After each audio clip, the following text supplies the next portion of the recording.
morning, everyone, and thank you for tuning in to the long-lost podcast known as Concrete and Coffee, brought to you by GluDown. We've been gone for a while, guys, and we appreciate you checking back in with us. Today, I got my special guest, Shawn McNamara with Dayton Superior, coming out of Florida, right? Is it Orlando? Orlando, sunny Florida.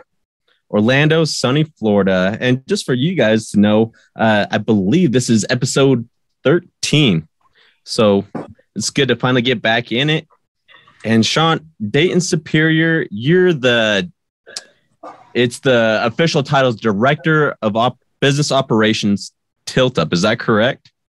Yeah, business development, director of everything, it seems like. But yeah.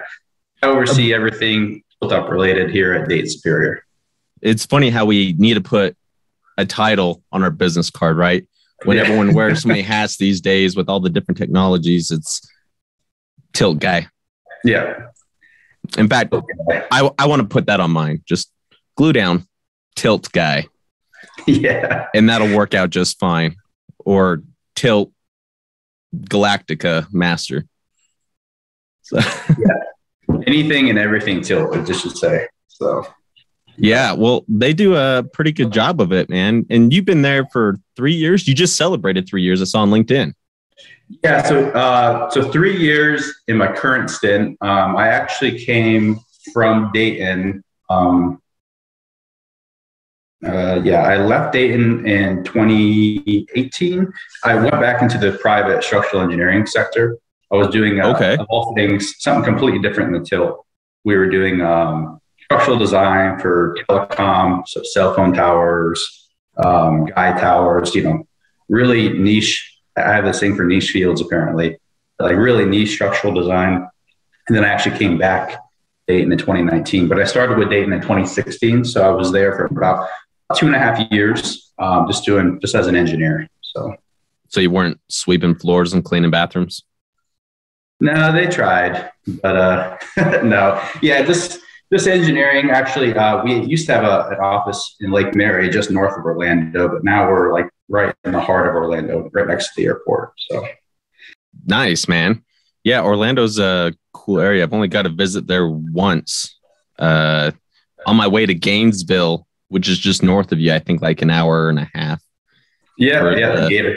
Yeah, Gator country.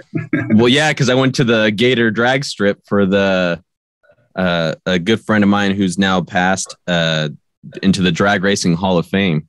Oh, wow. Yeah, and he's the Don Gartlett's up there. And that was a pretty cool experience getting to do all that. And that was my first time to Florida, man. It's different when you're from Salt Lake City, Utah. It's a little flat, yeah. I probably look the same when I fly into Salt Lake, and just kind of, it's not palm trees for me, it's mountains. So yeah, when it's not your everyday and you go there to these different places, you're like, oh, this is different. This is cool, which is nice because it makes it a little more special to be there and you don't mind it so much. So, So you went to school you went to the University of South Florida, right? Where you were both your mom and your sister are alumni there? Yeah. So, they call it University of South Florida, right? But it's in Tampa. So not very south. Yeah. We're not, maybe we're just not, geographically savvy. Maybe we're better engineers and, geographers, but, my mom went there. She actually has a degree in finance. So she worked for PepsiCo for quite some years. And then, I grew up in like Bradenton, Sarasota area. So, just south of Tampa Bay.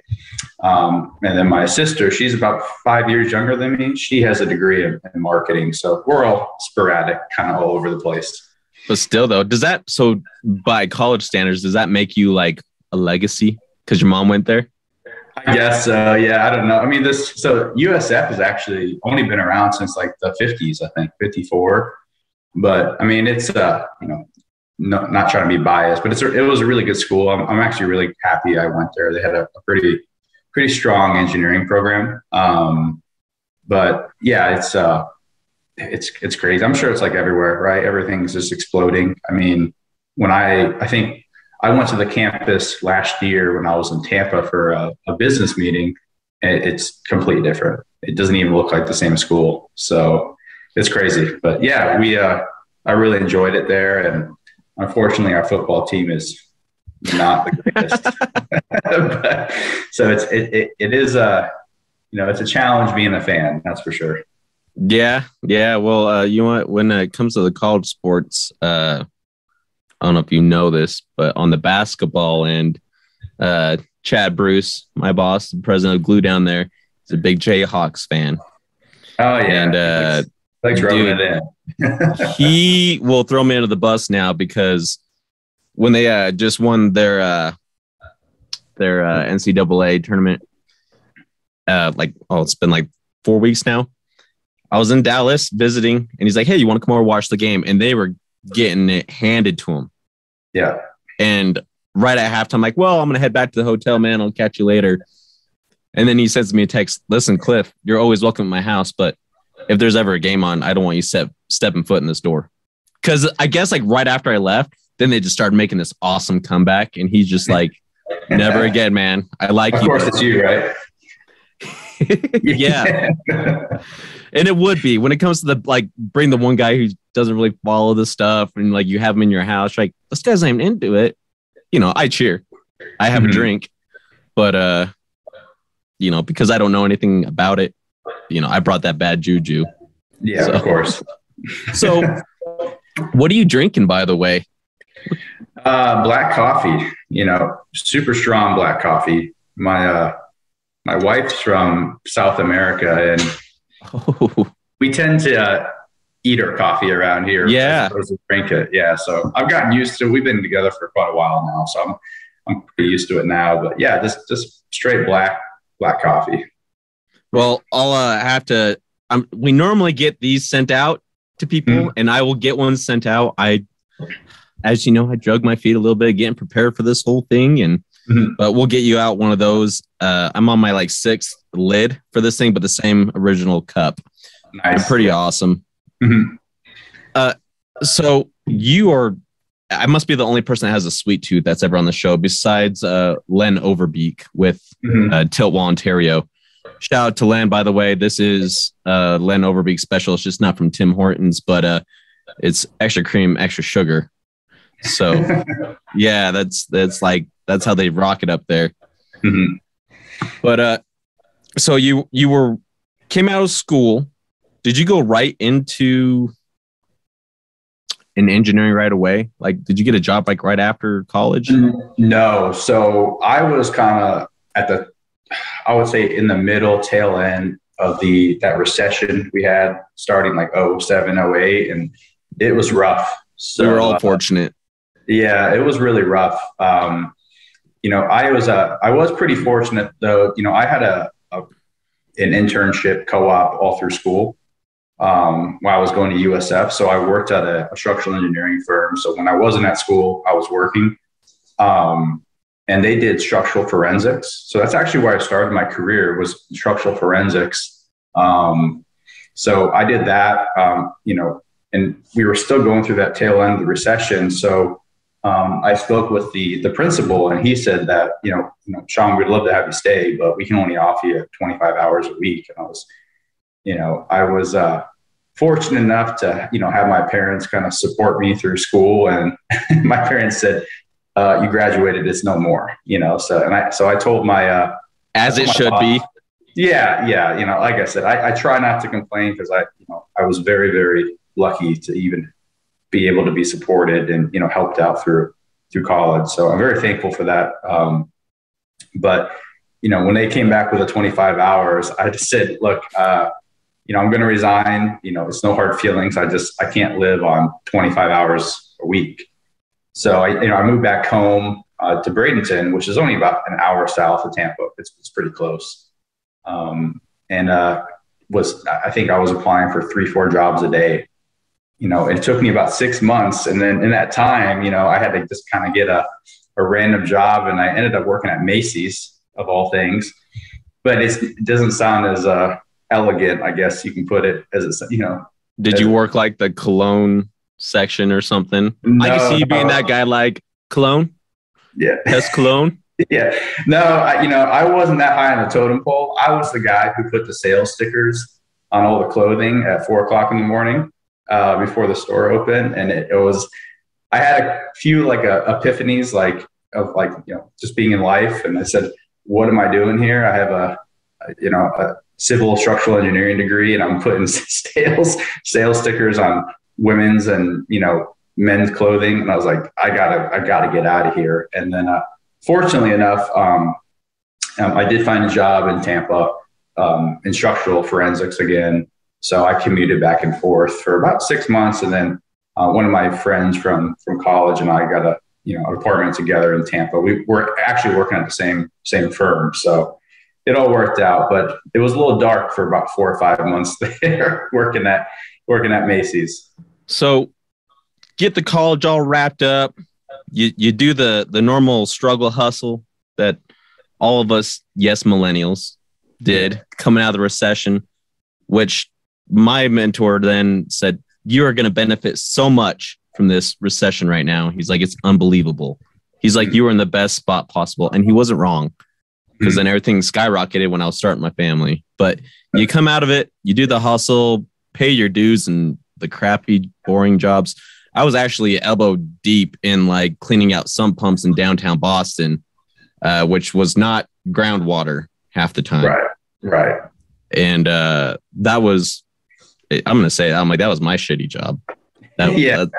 That's what it was. So then how'd you get into the tilt up end of things on the engineering? So you get this other job, you did the forensics. How'd you end up into the tilt up side?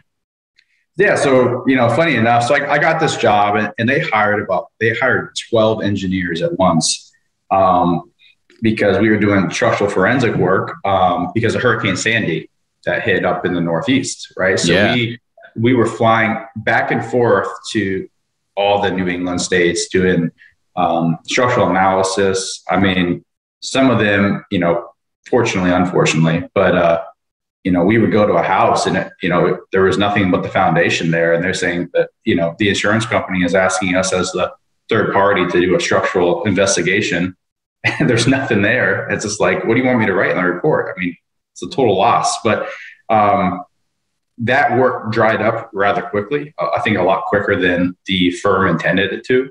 So like just as fast as the hurricane did? Yeah, pretty much. Yeah. I mean, it was, I think I probably did 2 or 3 trips up to the Northeast and that was it. So then they had 12 engineers and I think they were trying to figure out what they were going to do. So they called it the wheel of training. And then I became a little bit of a data collector, and I was pulling GPR, like ground penetrating radar, in the Florida summer, I think down in Naples or something. It was like August. And I think it had to be seriously probably like 97 out. And I was like, what am I doing here? And I get a call from Oldcastle, actually, of all people, because that's when Oldcastle owned Meadowbrook. Mm-hmm. So, okay. So they called me to do an interview, and I picked up my cell phone and they're like, would you be interested? And I was like, yes, tell me when and where, and I'll be there. So I'm done pulling ground, GPR. So I did that. I got hired at Meadowbrook. Had nothing but good things to say about them. Learned a lot. That's how I got into Tilt Up. So started at Meadowbrook, and they were in Tampa at the time. I think they're in Riverview now. But started there, met a bunch of people in the industry, and started doing engineering for them. Okay. Yeah. So then, you went through the rounds with them, good and stuff. Like you said, you got nothing bad to say. Just opportunity shined its light, and you moved on to different places, and then you hop on with Dayton Superior, and so you've been with them for 3 years now. Have you noticed some change even in those 3 years? Because I know from our conversations that there has been some change and stuff, and I would assume it's pretty positive. You guys got some new products out, quite a few actually. Yep. I'm kind of surprised. And then besides your guys's, what is it, the T29 anchor, and then you guys also just acquired the Cody clip too. Yep. Yep. That's kind of cool. Tell me about the T29 real fast, because you guys unveiled that at this recent TCA in St. Louis. Is that correct? Correct. Yeah, that was like a soft launch. It was like officially hard launch this year, like January 1, basically. Okay. Yeah, I mean, I'm really excited about that. I mean, we, primarily in the tilt-up realm, we've been more, temporary construction accessories, lifting inserts, bracing inserts, braces. But I really like these products because they're true, final structural connections. So it was a bit of a challenge, I think, to launch it. It just, took something out of the norm, for us. And I think it's a really good solution for sure. It's, I know that, you're out on quite a few job sites as well. So it's nice when you go out to the job sites and you show something to guys, and it's easy to go put yourself in their shoes, showing, simplicity, right? You don't want that show. Okay, well, we need to do, steps A through Z before we can even start installing the product, right? It's five simple steps and the connection is done. So that was kind of the whole premise around the product. And this is all code related stuff for ACI. Mm-hmm. So this version is for uplift, basically, because now according to ACI, you have to make this panel to footing connection. And then we also have a shear connector coming out, which will take in and out of plane shear for, something like seismic and out of plane wind loading, that actually integrates into it as well. So we'll have two structural connections, and we're actually looking at developing a couple more here, I think, before year end. So yeah, it's fun because it kind of brings out the engineering side, right? And then I get to utilize that. And then it's fun to push that kind of product to not just contractors. We can go sit down with structural engineers and talk to them about that as well. Yeah, that's one thing I really like about this industry of tilt up, because it is so tight knit in a sense. Like I'd say probably 50% of the tilt up contractors in the country generally know each other. 50%, that's pretty high. It's not like you say, 50% of, steel roofing guys know each other, Yeah. And so when we go to these events like the TCA's Tilt Up Expo and stuff, it's great to have that contact. Like, we have guys you have guys in the field, you have guys in the office, and someone who kind of hops back and forth between both. But it's nice when the contractors invest in the TCA and get to come out and have conversations with people like yourself saying, hey, we got something like this, or even on the glue end, just sharing, hey, just so we've been able to do it faster this way. Maybe you want to share that information.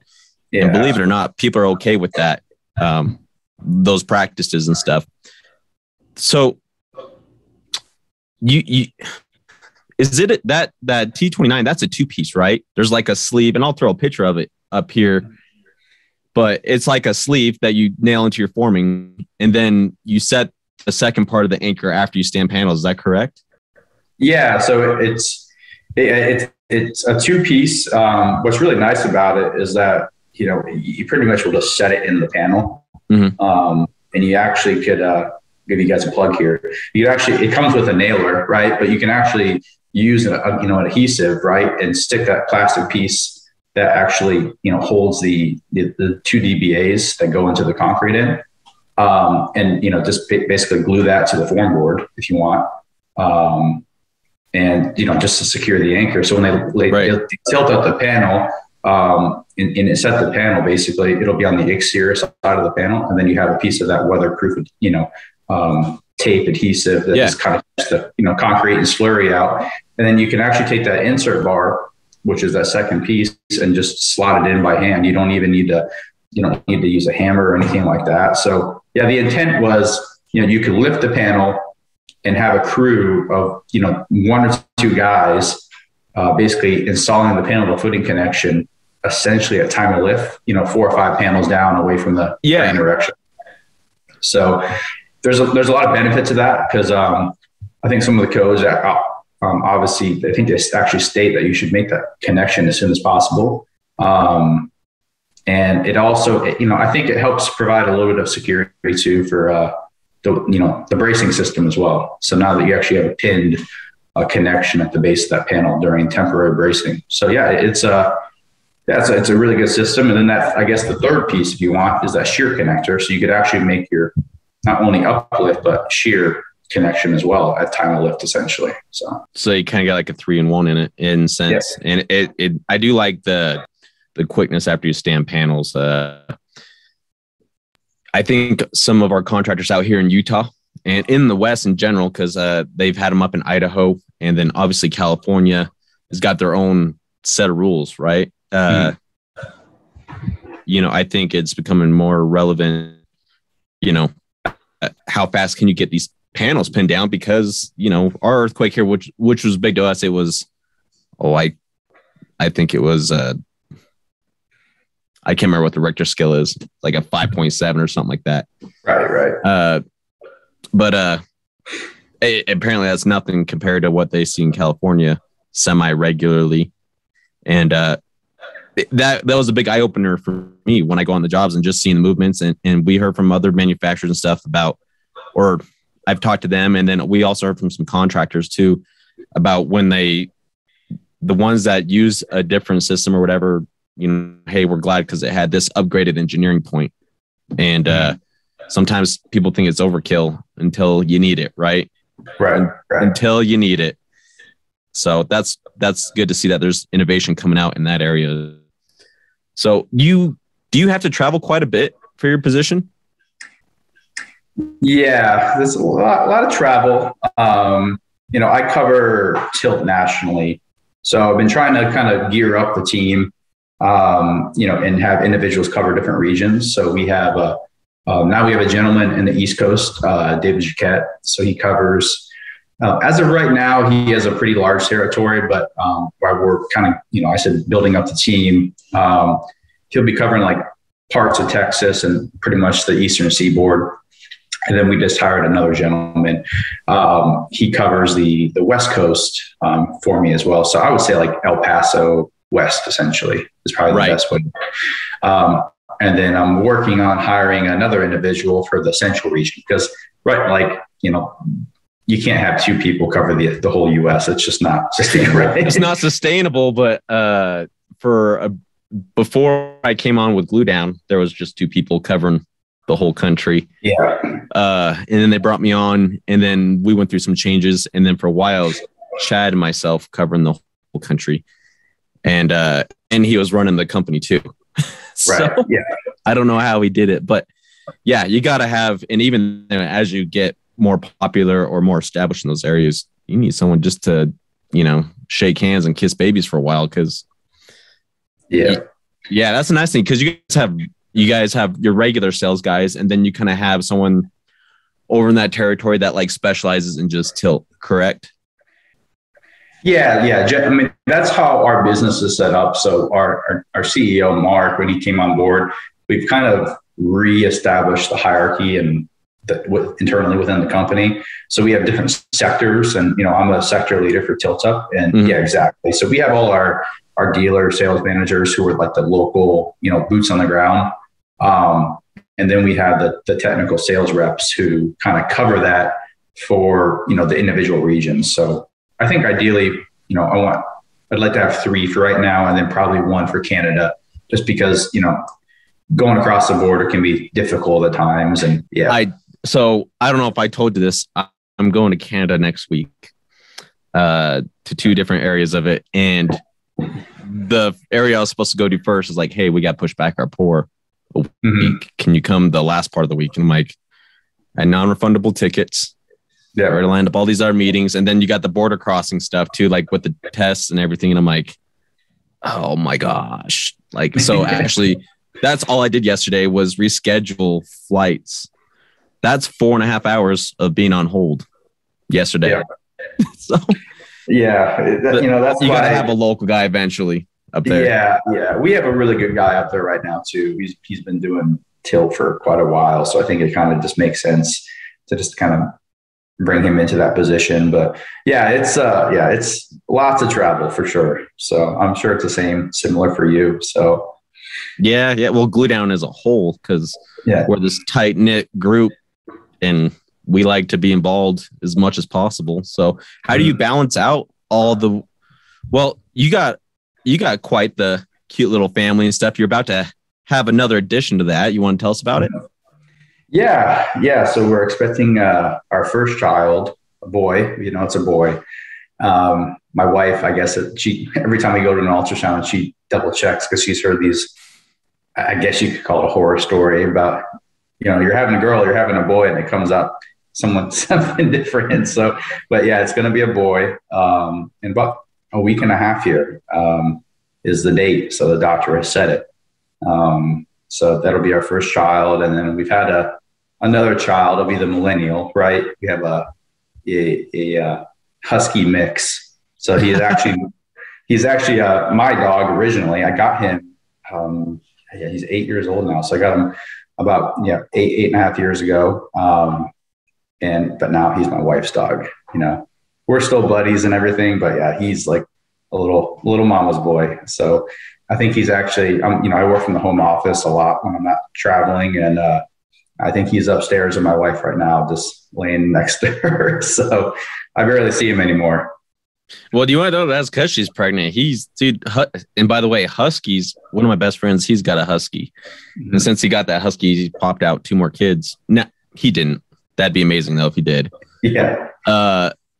And him and his wife have recently made 2 new children, and that huskies seem to be like super good with kids, mm-hmm. man. It's hilarious watching them too, what they do with the kids, man. So I'm excited to hear those stories over the next couple months, Hey Cliff, you send me pictures of him, giving him backpack rides or whatever. I'm just kidding. Yeah. Yeah. God, they are the worst guard dogs though. I mean, we'll have, contractors or, just people come over, work on the house or something, whatever. And, he doesn't even care. He just runs out and just wants to pet him, and lick him to death. And this is like, maybe we should, for that, maybe we should got like a German Shepherd or something. Or a little yappy thing that's a chew toy for the other dog. Yeah. Yeah. That's cool, man. I'm super excited for you. Congratulations, by the way. 10 fingers, 10 toes, all the way.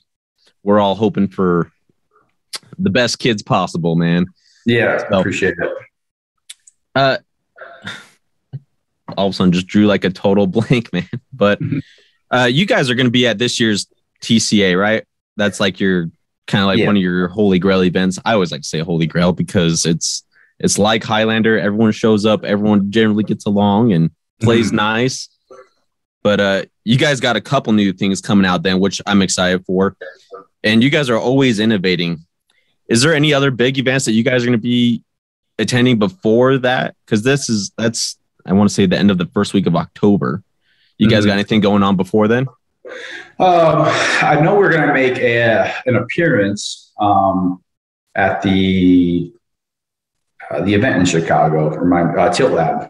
Oh yeah. I'll be there as well. So so Shane Walters, he's gonna. I won't be there. I really wanted to go to that, but I haven't actually been able to go to that ever in the past. But obviously, we have the baby due here in a couple weeks. So I might get some dirty looks if I was going to that. I'll make sure I hang out with Shane for you then. By the way, we'll give a quick shout out to Shane for being one of I think he's in the top 25, maybe it's top 50 of the influencers in Tilt Up. So congratulations, Shane. If you see this, good job, man. Yeah. You guys got all kinds of good stuff going on. Yeah, he's a great guy. Yeah, he's definitely a huge resource for us and me too. So, and a good friend too. So we're, he'll be up there. And then, if there's something, we were just at the TCA golf tournament this past Friday, actually. This airs, I don't know, but that was a really good event again. So great job to the TCA on that. Right on. Good job, Mitch and Lindsay and all the other TCA associates. So. Yeah. Well, man, is there normally I dive into it a little deeper today, but I was kind of more fascinated about how you kind of got set up with Dayton and stuff. And obviously that new panel, the footing anchor is, I think it's going to be pretty cool. Kind of a big deal, actually. Mm-hmm. But thanks for coming on the show this morning. We really appreciate you guys and look forward to seeing you guys at the other events and do more things in the future, man. Yeah, absolutely. I appreciate you having me. And, we really, really like working with you guys at GluDown. Like, I think you guys are industry leaders, kind of like ourselves. So yeah, always happy to be on and participate. So appreciate it. Right on. Maybe one of these days we can, do you want, maybe at the TCA or something, we can all get together and just do like a round table one. I don't know about you guys, but I could do that over a glass of bourbon or something and just kind of have a little wing one and see what comes out. Maybe we post it, maybe we don't. Yeah, but yeah, I'd like that. We can probably have a couple people on, and that'd be good. Yeah, I'll take scotch though, not the bourbon. But oh, okay, that's right. You're a little more sophisticated, a little nicer. I like to pretend anyway. Hey, it could be a Bud Light. That's fine. Yeah, I got friends. That's all they drink. So, well, right on, Shawn. I appreciate you making the time this morning, and again, good luck with the kiddo, and we'll see you very shortly here. You're not making an appearance, but we'll see Shane, and then we'll see you guys at the next couple events. So yeah, absolutely. Thanks, Beth. Appreciate it. Right on, Shawn. Thank you very much. Yep. See you. We'll see you.